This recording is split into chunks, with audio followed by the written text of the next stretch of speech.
वैकुंठ धाम के संत 1000 श्री राजेश जी महाराज मंच पर ही विराजमान संघ चालक द्वय एवं विजयादशमी उत्सव निमित्त एक अनुशासित शक्ति का प्रदर्शन करने हेतु आए हुए आत्मीय स्वयंसेवक बंधुओं एवं उस संचलन का दर्शन करने उसका और आए हुए सभी आत्मीय सज्जन बंधुओं, हम सब यहाँ पर विजयादशमी उत्सव निमित्त आए हैं। 2 अक्टूबर को विजयादशमी उत्सव था। राष्ट्रीय स्वयंसेवक संघ के 100 वर्ष ऐसे पूरे हुए हैं। संघ का ये शताब्दी वर्ष है। शताब्दी वर्ष के निमित्त अपने पूरे प्रांत भर में मंडलशः और बस्तीशः संचलन की एक रचना है।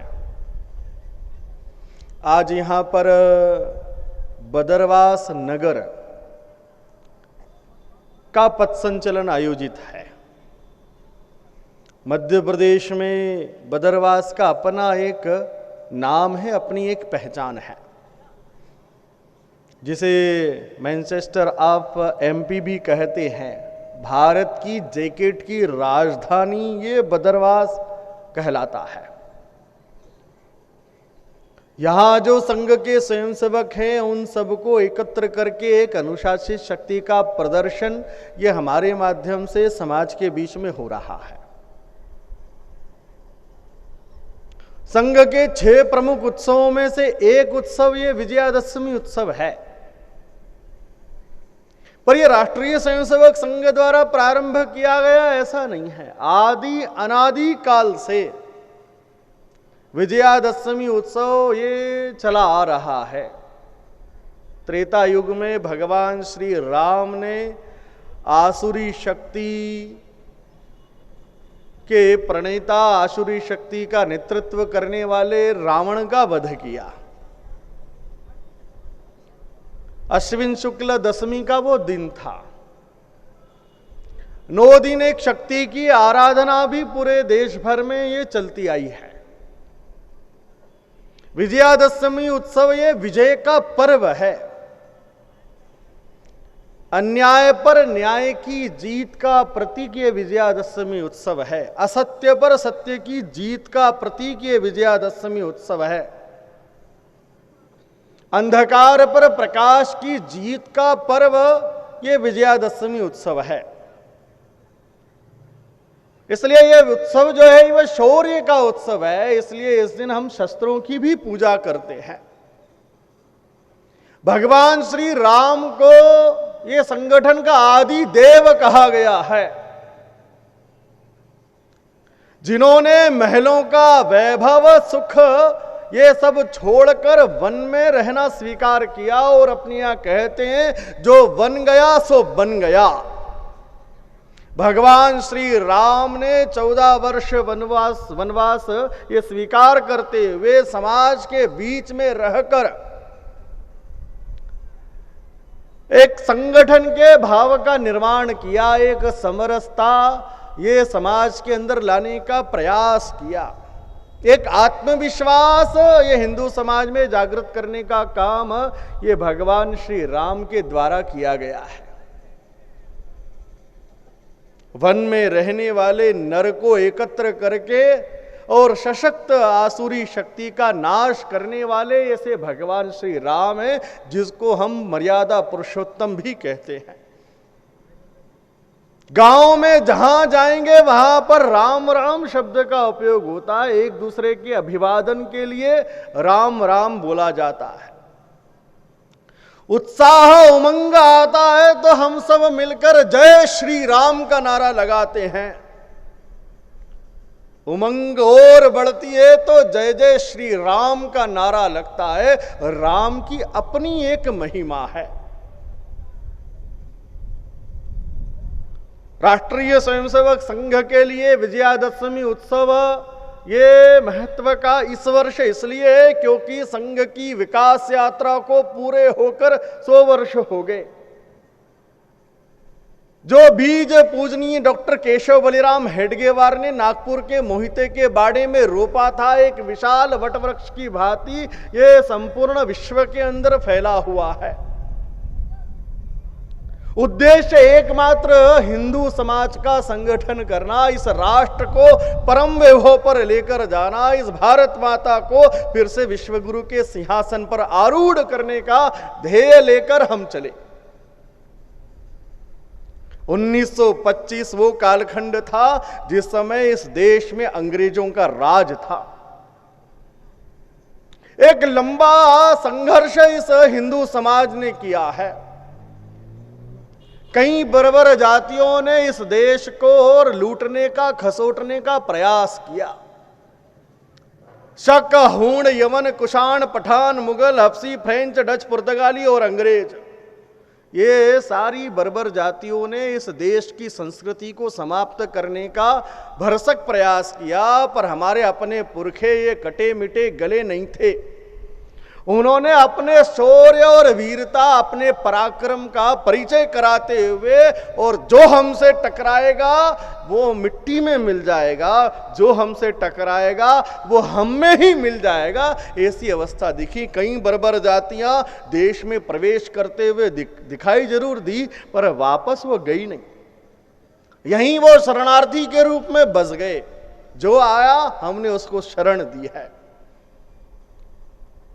जिन्होंने हमारी संस्कृति के साथ छेड़छाड़ करने का प्रयास किया उसको हमने समाप्त भी किया है। ऐसी हमारी अपनी संस्कृति थी, ऐसे हमारा अपना देश था, जिसे दुनिया में आर्यावर्त अर्थात श्रेष्ठ लोगों की भूमि कहते थे। हिंदुओं के रहने का एकमात्र स्थान हिंदुस्तान, इस नाम से इस देश को जाना जाता था। पूरी दुनिया शिक्षा और संस्कार देने के कारण भारत को विश्व गुरु कहती थी। ऐसे विश्व गुरु के सिंहासन पर आरूढ़ ये हमारा भारतवर्ष था। पर लंबा समय संघर्ष का रहा। इसलिए पूजनीय डॉक्टर हेडगेवार जी ने जब संघ की स्थापना की तब 3 बातें ये निश्चित की। उन्होंने अध्ययन किया तो ध्यान आया कि हम किसी समय और पूरी दुनिया में शिखर पर थे। उसका कारण इस देश का हिंदू समाज था, और इस देश के पतन का कारण भी इस देश का हिंदू समाज ही है। इसलिए इस देश को पुनः ऊंचाई पर ले जाने का काम भी इस देश का हिंदू समाज ही करेगा। इसलिए हिंदू समाज के संगठन का काम उन्होंने प्रारंभ किया। हम ऐसे हुए क्यों? 700-800 साल तक मुगलों से संघर्ष करते रहे, 100-150 वर्षों तक अंग्रेजों से संघर्ष करते रहे। कारण क्या था?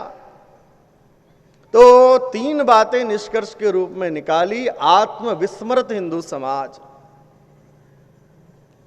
इस देश का मूल हिंदू समाज ये अपने शौर्य पराक्रम को भूला था। स्वाभिमान शून्य ये हिंदू समाज हुआ। इसलिए इसको पुनः गौरव और गर्व की अनुभूति कराने की आवश्यकता है। दूसरा निष्कर्ष निकाला तो आत्म केंद्रित हिंदू समाज था, केवल अपना और अपने परिवार का ही विचार करता था। इसलिए हमने देखा कालांतर में कश्मीरी पंडितों को कश्मीर छोड़कर जाना पड़ा। क्यों? केवल अपना ही विचार करते थे। आस पड़ोस में, मोहल्ले में होने वाली घटना का उनको कोई लेना देना नहीं था। और तीसरा जो निष्कर्ष निकाला था वो अनुशासन की कमी थी, देशभक्ति का अभाव था। इन 3 बातों के आधार पर इस भारत को गौरवशाली राष्ट्र बनाना है। मैं नहीं तू ही के भाव से इस देश में रहने वाले जन जन ने काम करना है। ये देश मेरा है, ये समाज मेरा है, ये राष्ट्र मेरा है। राष्ट्र प्रथम, नेशन फर्स्ट का भाव ये आना चाहिए। इसलिए उन्होंने राष्ट्रीय स्वयंसेवक संघ की नींव रखी और ऐसे समय रखी जिस समय लोग कहते थे कि हमको गधा कह लो पर हिंदू मत कहो। 4 हिंदू एकत्र आते थे, इसका अर्थ 5वां उनके कंधे पर होता था, तब जाकर हिंदू समाज एक दिशा में चलता था। वैसी स्थिति इस देश में हिंदू समाज की थी। इसलिए हिंदू समाज के संगठन का कार्य ये पूजनीय डॉक्टर हेडगेवार ने प्रारंभ किया।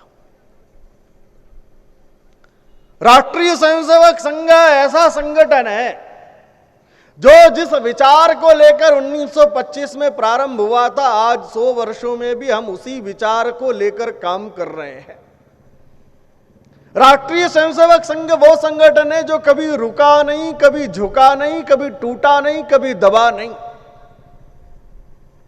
कई संगठनों की स्थापना पवित्र उद्देश्य को लेकर जरूर की गई, पर सामान्यतः उनके संस्थापक के जाने के बाद उनमें कुर्सी की होड़ और लोभ लालच आ गया, इसलिए वो दिशा से भटक गए। पर राष्ट्रीय स्वयंसेवक संघ 1925 से और अब तक उसी विचार को लेकर ये देश हमारा है। ये भारत एक राष्ट्र है, प्राचीन राष्ट्र है, हिंदू राष्ट्र है। ये हमारी अपनी संकल्पना है, ये हमारा अपना अधिष्ठान है। इसलिए हम बीज से एक वृक्ष के रूप में विकसित हो गए। राष्ट्रीय स्वयंसेवक संघ को प्रयास सब प्रकार का किया गया। ये संघ की जो विकास यात्रा है, बड़ी संख्या यहां स्वयंसेवकों की भी होगी। हम सबने इस राष्ट्रीय स्वयंसेवक संघ की जो 100 वर्षों की यात्रा है उसका अध्ययन अवश्य करना चाहिए। आज चहु ओर एक अनुकूलता का वातावरण है।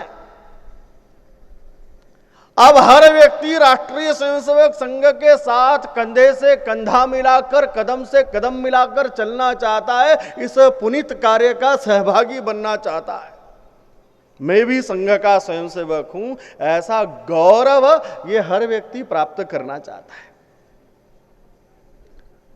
प्रत्येक को लगता है कि हम 2 ही प्रकार के भाव मन में रखते हैं, एक वर्तमान का स्वयंसेवक है और एक भविष्य का स्वयंसेवक है। कुछ वर्तमान में काम कर रहे हैं और जो अभी वर्तमान में काम संघ के साथ नहीं कर रहे वो भविष्य में हमारे साथ काम करेंगे, क्योंकि हमारा ये जो कार्य है ये देशभक्ति का कार्य है, राष्ट्र और समाज का कार्य हमारा अपना है। राष्ट्रीय स्वयंसेवक संघ उपहास, उपेक्षा, विरोध, सहयोग और सहभागिता के क्रम में आगे बढ़ा है। जब संघ प्रारंभ हुआ, प्रारंभिक दौर जब था, बीजारोपण जब इस राष्ट्रीय स्वयंसेवक संघ का हुआ था, डॉक्टर हेडगेवार को लोग गवारों का हेड कहते थे।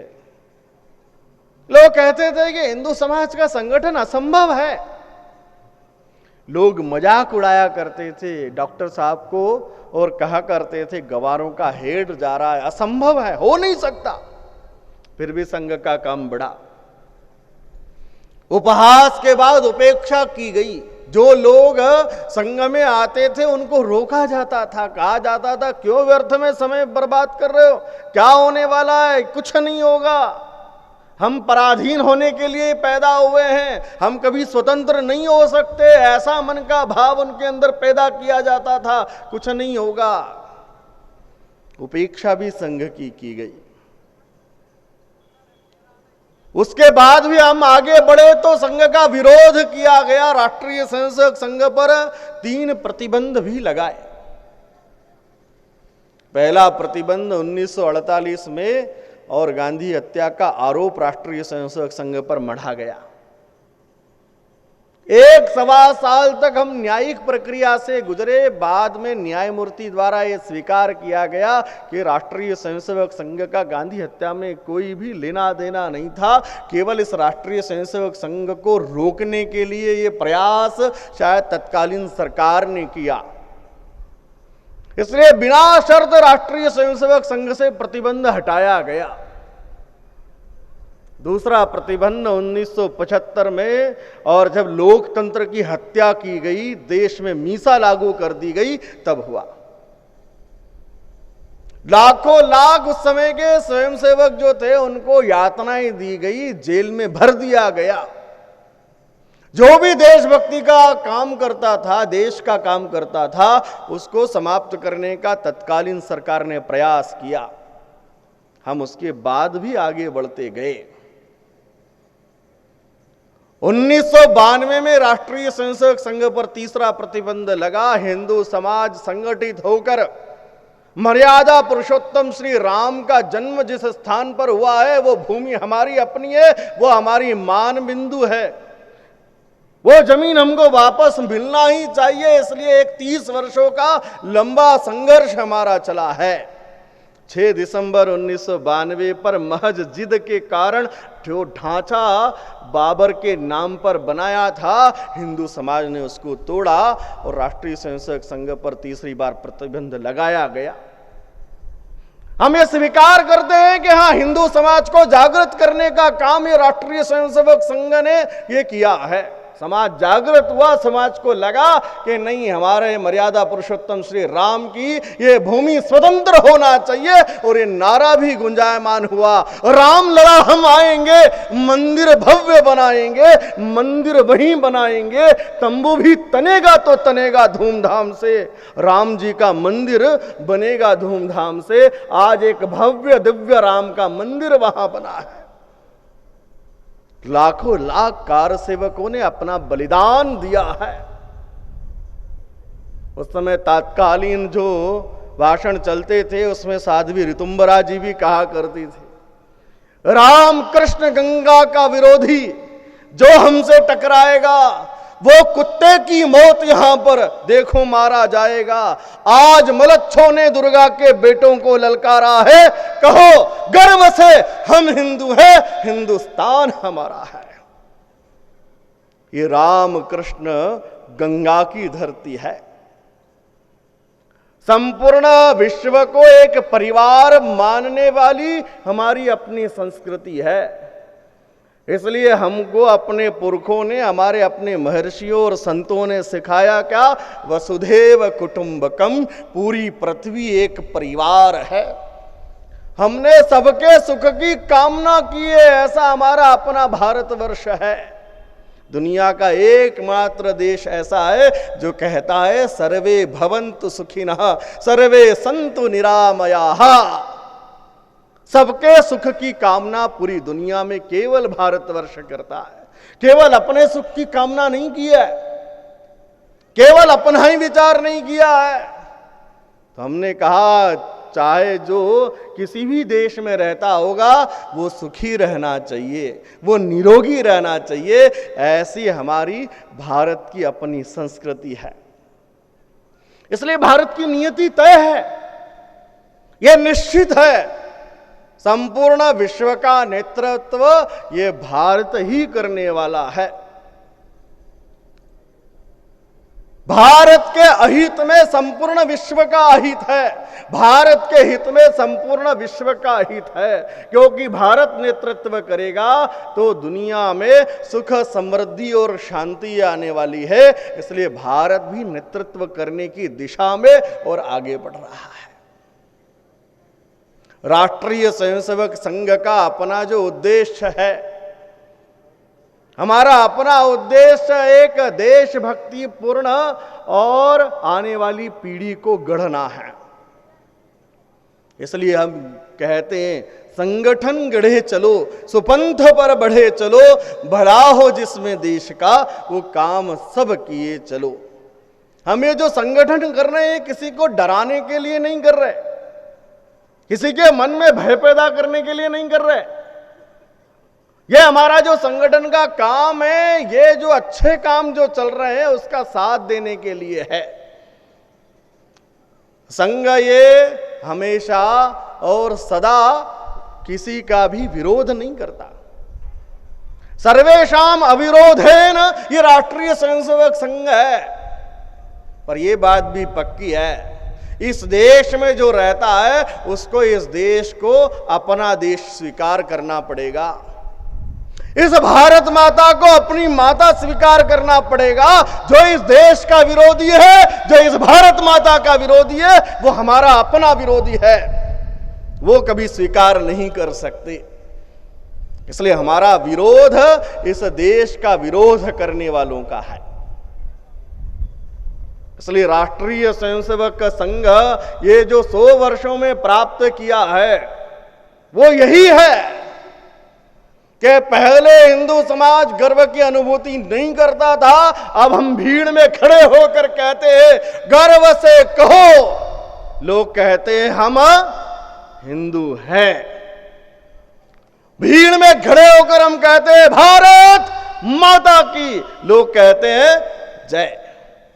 ये 100 वर्षों की विकास यात्रा में ये जो सेवा, समर्पण, अनुशासन, देशभक्ति, ये सब राष्ट्रीय स्वयंसेवक संघ ने अपने स्वयंसेवकों को सिखाई है। इसलिए एक अनुकूलता का वातावरण ये खड़ा हो गया। विरोध के बाद सहयोग का एक क्रम ये प्रारंभ हुआ है। चहूं और अब हमारे साथ ये समाज खड़ा है और ऐसा विश्वास जागृत हो गया है कि राष्ट्रीय स्वयंसेवक संघ के कारण ही ये देश जो है जैसा हम विचार कर रहे थे वैसा ही पहुंचने वाला है। ऐसा विश्वास समाज का जागृत हो गया है। समाज है आराध्य हमारा। हम जो भी कर रहे हैं वो समाज के लिए कर रहे हैं। ये राष्ट्रीय स्वयंसेवक संघ जो बड़ा हुआ है उसका कारण हमारी दैनंदिन शाखा है। संघ यानी क्या तो लोग कहते संघ यानी शाखा, शाखा यानी क्या तो शाखा यानी कार्यक्रम, कार्यक्रम यानी क्या तो कार्यक्रम यानी कार्यकर्ता। संघ जहां है वहां पर हमारी नित्य सिद्ध शक्ति जो है वो दैनंदिन शाखा लगती है। हमारी दुनिया की अनूठी अद्वितीय कार्य पद्धति व्यक्ति निर्माण की राष्ट्रीय स्वयंसेवक संघ के पास है। लोग कहते हैं यदि व्यक्ति को बनाना है, बनना है तो राष्ट्रीय स्वयंसेवक संघ की नित्य शाखा में यदि वो जाएगा तो हम जो कहते हैं करत करत अभ्यास के जड़मती होत सुजान, रसरी आवत जात है शिल पर पड़त निशान। वो नित्य शाखा में आएगा तो उसके अवगुण ये कम होने वाले हैं, उसके गुणों की वृद्धि होने वाली है। जो हमारा सगा संबंधी नहीं लगता, एक दूसरे का पहचान नहीं है, वो भी सगे से बढ़कर हो जाता है दैनिक शाखा में आने के कारण। वो सामान्य से दिखने वाले कार्यक्रम से हम असामान्य लोग अपनी शाखा में खड़े करते हैं। सामान्य से कार्यक्रम होते हैं, वो सूर्य नमस्कार, वो कबड्डी का खेल, वो एक गीत की रचना, वो सुभाषित प्रार्थना के द्वारा हम शारीरिक, बौद्धिक, मानसिक, आत्मिक चारों प्रकार के विकास ये संघ की शाखा में करते हैं। ये संघ की शाखा हमारी अहम से वयम की यात्रा कराती है। व्यक्ति मैं के रूप में आता है पर हम के रूप में बदल जाता है। पहला शायद वो व्यक्तिगत स्वार्थ को लेकर आता होगा, मेरी मित्रता होगी, मेरी दोस्ती होगी, जब मैं कष्ट में होऊंगा तो मेरा सहयोग करने के लिए खड़ा होगा, ऐसा शायद व्यक्तिगत स्वार्थ होगा। पर वो आते आते और कब निस्वार्थी बन जाता है ये उसको भी समझ में नहीं आता है।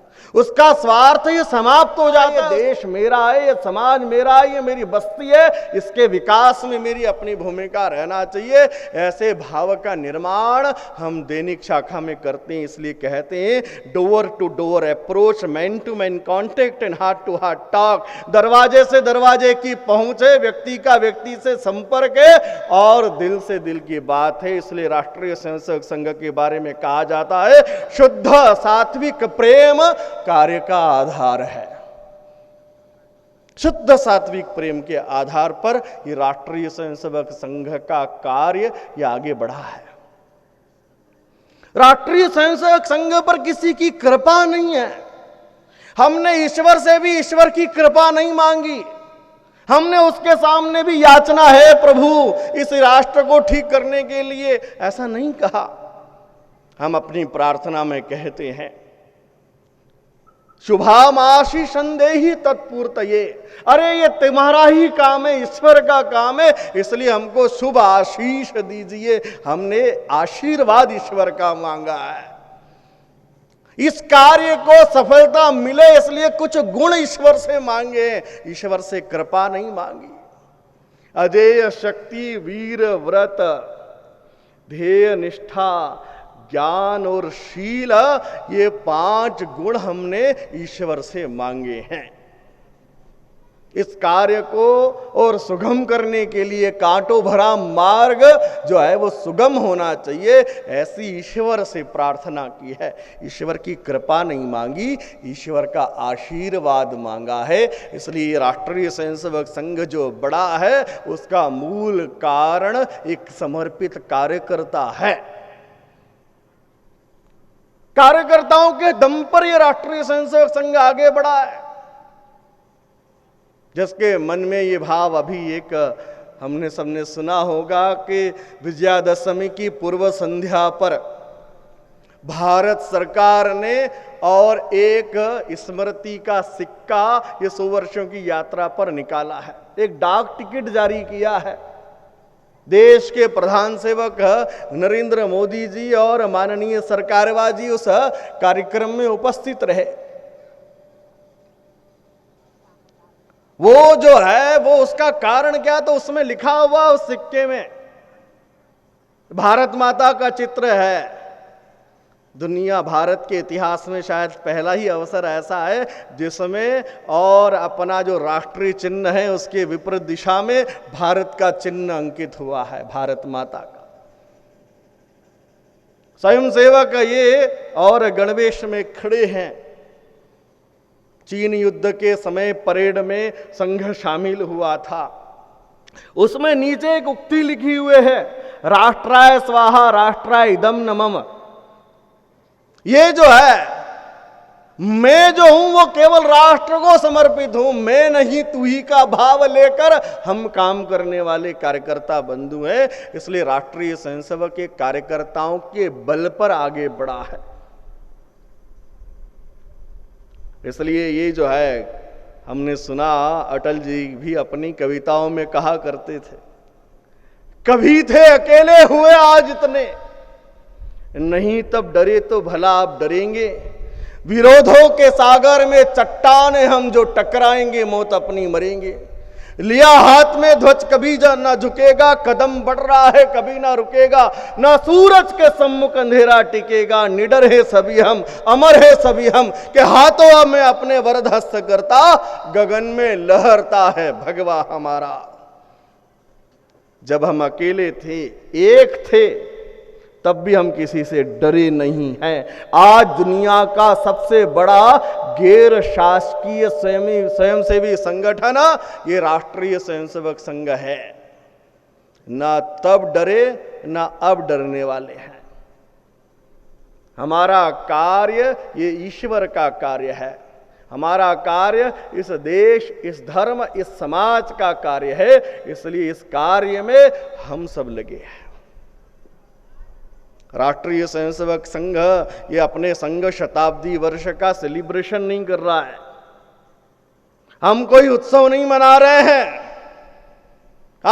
कोई आतिशबाजी के क्रम चलने वाले हैं, हो हल्ला होने वाला है, लाखों लाख स्वयंसेवक एकत्र आकर और समाज को बताने वाले हम कितने बड़े हो गए, ये सा राष्ट्रीय स्वयंसेवक संघ इन 100 वर्षों में नहीं करने वाला है। यह 100 वर्षों की विकास यात्रा जो है, इसमें हमने कुछ बातें निश्चित की है। पहली बात हमने निश्चित की है कि इस 100 वर्षों में हमने अपना आत्म मूल्यांकन, आत्म निरीक्षण, आत्म विश्लेषण करना है कि हम जो लक्ष्य लेकर चले थे उसमें हम कितना आगे बढ़ गए हैं। यह संघ की शताब्दी का जो वर्ष है वो अपने कार्य विस्तार को आधार मानकर हमने निश्चित किया है। इसलिए हमने बस्ती और मंडल के संचलनों पर फोकस किया। नहीं तो चाहते तो शिवपुरी में सारे के सारे खंडों के, मंडलों के, गांवों के, मोहल्लों के स्वयंसेवक एकत्र आकर एक बड़ी शक्ति का प्रदर्शन करते। इतनी ताकत हमारी हो गई है कि शिवपुरी महानगर के अंदर 50,000 से अधिक स्वयंसेवक और चहलकदमी करते हुए दिखाई देते। शायद एक भी सड़क शिवपुरी की ऐसी नहीं छूटती जहां खाकी पैंट, टोपी और शर्ट पहना हुआ स्वयंसेवक शायद दिखाई नहीं देता। पर राष्ट्रीय स्वयंसेवक संघ ने कहा कि हमारा काम ये सेंट्रलाइज नहीं चाहिए, हमारा काम डिसेंट्रलाइज चाहिए, केंद्रीय नहीं चाहिए, विकेंद्रीय व्यवस्था, स्थानीय स्तर पर ही विचार करने वाली टीम खड़ी होना चाहिए। क्योंकि हम कहते हैं थिंक ग्लोबली एक्ट लोकली। विचार ये संपूर्ण देश का करना है, विचार ये संपूर्ण मध्य प्रदेश का, संपूर्ण जिले का करना है। पर कहीं परिवर्तन यदि कर सकते हो तो कहां कर सकते हो? परिवर्तन आप जहां रहते हैं ना जी, वहीं पर परिवर्तन संभव है। विचार आप कहीं का भी कर लीजिए, कश्मीर का, कन्याकुमारी का, असम, मणिपुर, मेघालय का, पर यदि करने की बारी आई तो आप अपने क्षेत्र विशेष की ही समस्याओं का समाधान ये कर पाओगे। इसलिए संघ ने लक्ष्य लिया, कोई भी गांव हमारा स्वयंसेवक विहीन नहीं होगा, हर गांव में और स्वयंसेवक होगा, हर मोहल्ले, हर गली में संघ का स्वयंसेवक होना चाहिए।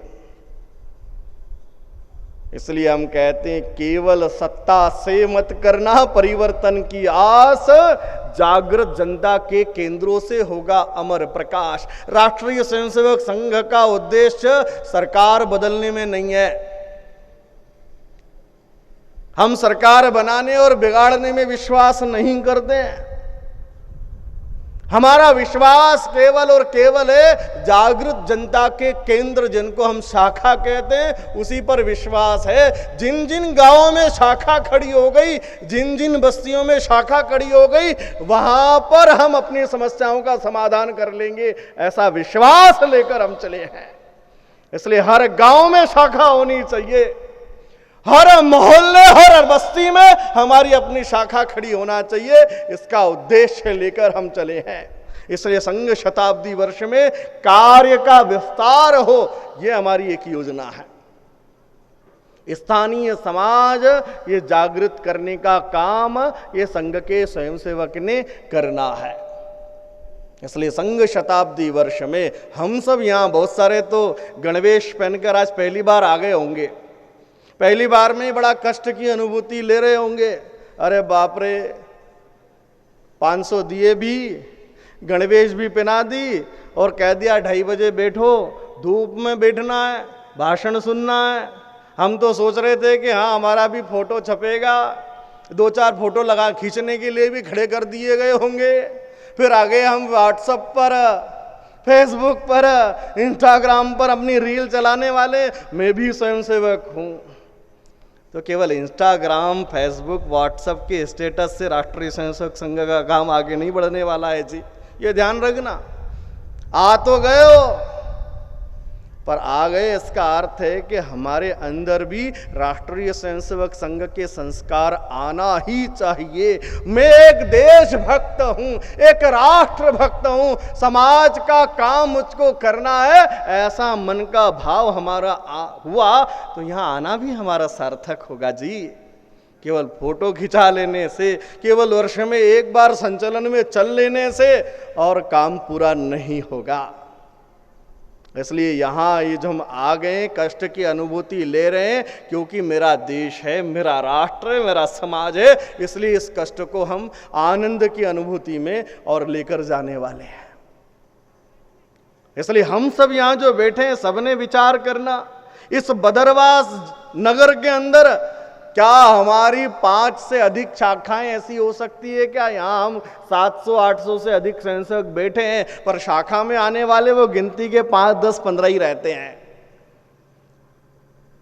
तो ये बात थोड़ा सा ध्यान रखना कि बदरवास नगर का कोई भी मैदान ये शाखा विहीन नहीं होना चाहिए। हर मैदान पर शाखा लग रही है, हर मैदान पर व्यक्ति निर्माण का कार्य हो रहा है, ऐसी अवस्था इस बदरवास में बनना चाहिए। तो यहाँ आना आपका सार्थक होगा, तो आपका संचालन में 3-4 किलोमीटर चलना सार्थक होगा, तो ये धूप सहना भी और सार्थक होने वाला है। इसलिए यहाँ से हमने जाने से पूर्व और संकल्प मन में लेना, मैं स्वयंसेवक हूँ, आजन्म स्वयंसेवक रहूँगा और अपने आचरण व्यवहार में भी स्वयंसेवकत्व का प्रकटीकरण करूँगा। साथ में राष्ट्रीय स्वयंसेवक संघ ने 5 बातें जो कही हैं, उन 5 बातों का वो अपने जीवन में और वो परिलक्षित होना चाहिए। पहला हमने कहा है कुटुंब प्रबोधन, परिवार व्यवस्था ये व्यवस्थित होना चाहिए। कुटुंब ये हमारा संस्कारित हो। सामान्यतया शहरों में तो हमारे दो में परिवार सिमट चुका है। वहां शायद होम्स वृद्धाश्रम की आवश्यकता पड़ रही है, वहां माता पिता को शायद बोझ मान लिया गया है। पर यह ध्यान रखिए, माँ बाप कभी बोझ नहीं हो सकते। इस भारत के अंदर वृद्धाश्रम खड़े होना ये इस भारत के लिए कलंक का विषय है। जिस देश में श्रवण कुमार पैदा हुए, जिन्होंने अपने माता पिता को अपने कंधे पर बिठाकर, डोली में बिठाकर 4 धाम की यात्रा कराई, उस देश के अंदर वृद्धाश्रम का खड़ा होना यह अपने लिए एक कलंक का विषय है।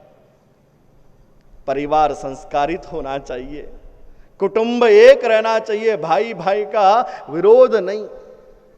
इसलिए हमने कहा हिंदू भाव को जब जब भूले आई विपद महान, भाई छूटे धरती खोई मिटे धर्म संस्थान। जब जब हिंदू भाव ये समाप्त हुआ है, तब भाई भाई से दूर हो गया, धरती को भी हमको छोड़ना पड़ा है, हमारे धर्म संस्थान भी मिट गए हैं।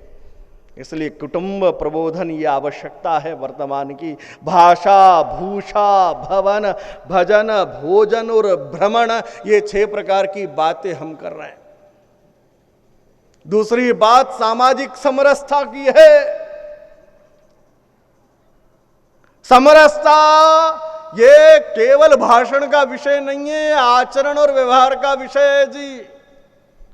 वो दूसरे विरोधी लोग इतने समझदार हैं कि हमको ठाकुर, यादव, ब्राह्मण, वैश्य, छोटी जाति, ऊंची जाति में बांटने का प्रयास कर रहे हैं, और हम भी इतने मूर्ख हो गए कि हम उनकी बातों में आकर शायद जातियों में बंटने लगे हैं। ये विचार करने की आवश्यकता है। अंग्रेज आए, उन्होंने एक बात की, फूट डालो और राज करो। वो फूट डालते थे और राज करते रहे। अभी भी वर्तमान में स्थिति ऐसी है, जो हमारे विरोधी लोग हैं, जो षड्यंत्र रच रहे हैं, वो एक ही षड्यंत्र रच रहे हैं, हिंदू समाज कभी संगठित नहीं होना चाहिए, जात पात में बढ़ जाना चाहिए। इसलिए वो धीरेन्द्र शास्त्री जी ने एक यात्रा निकाली थी, उस यात्रा का भी नारा था, जात पात की करो विदाई, हम सब हिंदू भाई भाई। यह आवश्यकता वर्तमान की है। यदि हम जात के नाम पर बढ़ गए तो समाज ये भी खंडित हो जाएगा। इसलिए एक ही भाव मन में होना चाहिए, हिंदवः सहोदरः सर्वे न हिंदू पतितो भवेत्, मम दीक्षा हिंदू रक्षा, मम मंत्र समानता। हम एक ही माँ की संतानें हैं, हम सब हिंदू हैं, हिंदुओं की रक्षा करना यही हमारा मंत्र होना चाहिए। ये मन का भाव चाहिए।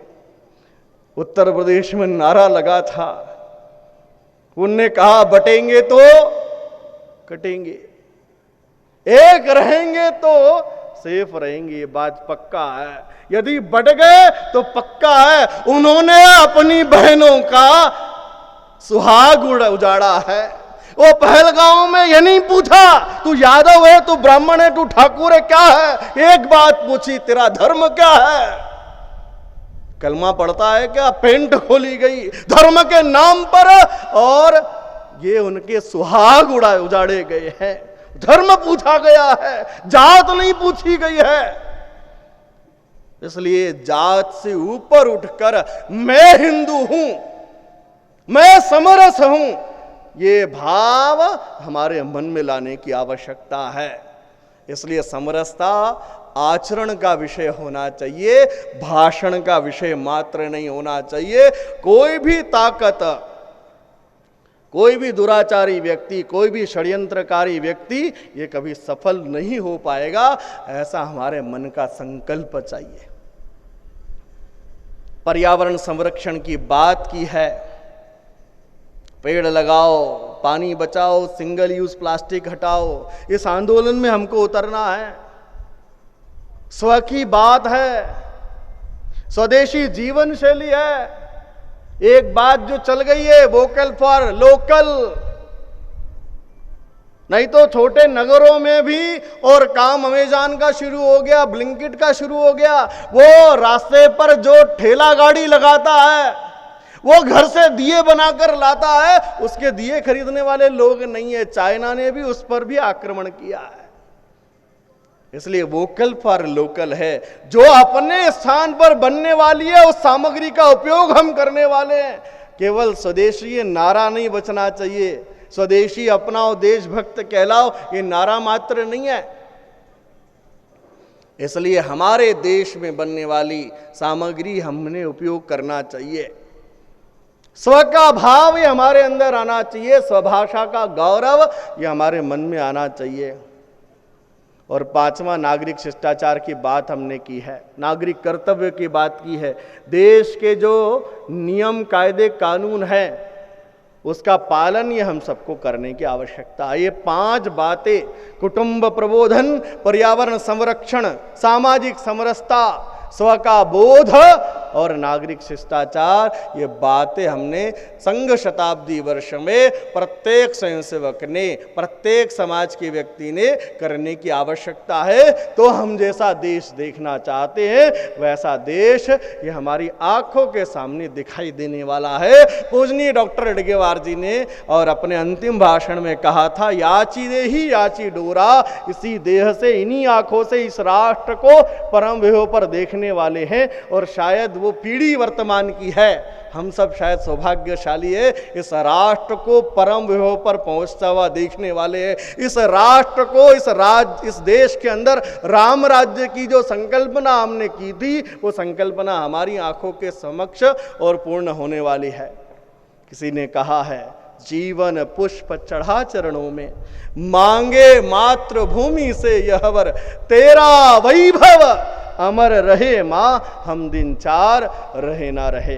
मैं रहूं या ना रहूं, भारत ये रहना चाहिए, ऐसा मन का विश्वास प्रत्येक स्वयंसेवक में जागृत हुआ तो हमारी आंखों के सामने ये जगत जननी वंदनीय भारत माता विश्वगुरु के सिंहासन पर आरूढ़ होने वाली है।